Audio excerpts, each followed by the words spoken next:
మా డిన్నర్లో దోసకాయ పచ్చడి చేస్తావా? ఓకే నాన్న. ఇన్స్టెంట్గా ఏమీ లేవన్నప్పుడు మన ఇంట్లో ఉండే దోసకాయ, ఆనియన్, పచ్చిమిర్చితో చాలా సింపుల్గా ఈజీగా నైట్ వేడి వేడి అన్నంలో వేసుకుని తింటే చాలా బాగుంటుంది. ఎలాగో చెప్తాను. చాలా సింపుల్. దానికి కావాల్సినవి దోసకాయ చెక్కు తీసుకొని, కీరా దోసకాయ చలవ కూడా, కీరా దోసకాయ, పచ్చిమిర్చి, కారం ఎక్కువ కావాలనుకున్న వాళ్ళు ఎక్కువ వేసుకోండి, లేదు అంటే ఇవి సరిపోదు. ఆనియన్, ఒక పెద్ద ఆనియన్ సరిపోదు. సాల్ట్, నువ్వులు కొంచెం కొంచెం కచ్చాపచ్చగా తగిలితే మనకి టేస్ట్ బాగుంటుంది కాబట్టి కొంచెం నువ్వులు. ఇది వేసుకోకపోయినా స్కిప్ చేసినా ప్రాబ్లం లేదు. ఈ ఐటమ్స్తో దోసకాయ పచ్చడి ఇవన్నీ పేస్ట్ చేసుకుందాం, చూపిస్తాను.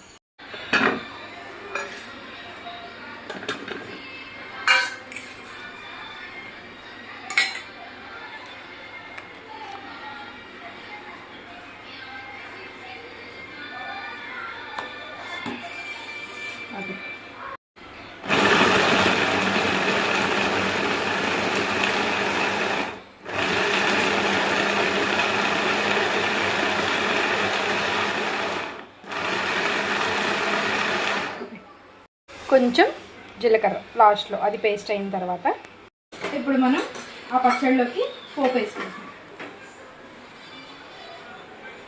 ఏమీ అవసరం లేదు. కొంచెం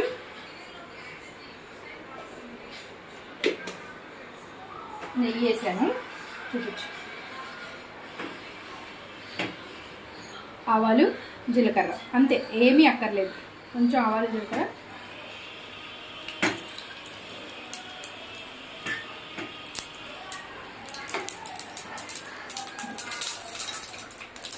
పచ్చళ్ళు మిక్స్ చేసి